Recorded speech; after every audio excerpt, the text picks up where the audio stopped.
अस्सलाम वालेकुम दोस्तों, श्रीलंका के खिलाफ पाकिस्तान का 15 मेंबर स्क्वाड कौन सा होगा, आइए आपको इस वीडियो में मुकम्मल तफसील से बताते हैं।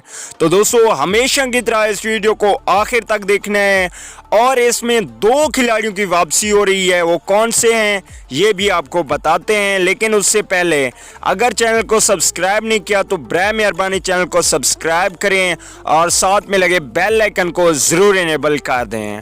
चलिए देख लेते हैं 15 मेंबर T20 स्क्वाड।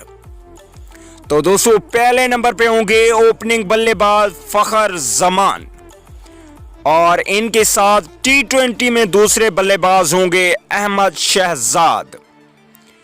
तीसरे नंबर की बात करें तो बाबर आजम होंगे जो कि वाइस कैप्टन भी हैं पाकिस्तान टीम के। इसके अलावा चौथे नंबर पे होंगे उमर अकमल, T20 की बात कर रहे हैं हम। और पांचवें नंबर पे सरफराज अहमद होंगे। इसके अलावा दोस्तों छठे नंबर पे हारिस सुहेल होंगे, ज़बरदस्त बैट्समैन है हारिस सुहेल। इसके अलावा 7वें नंबर पे आसिफ अली को रखा जाएगा।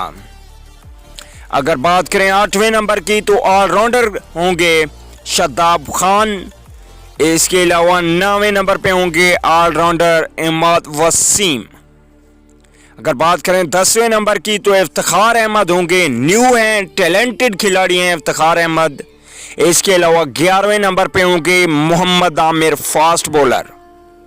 और बात करें हम 12वें नंबर की तो 12वें नंबर पे होंगे वहाब रियाज।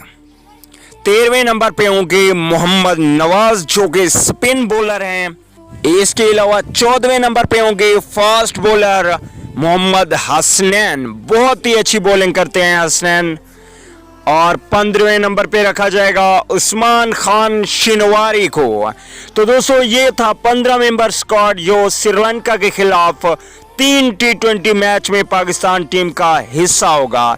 तो आप लोगों ने कमेंट करके ज़रूर बताना है कि इसमें किसी और खिलाड़ी को भी शामिल करना चाहिए या ये स्क्वाड ठीक है।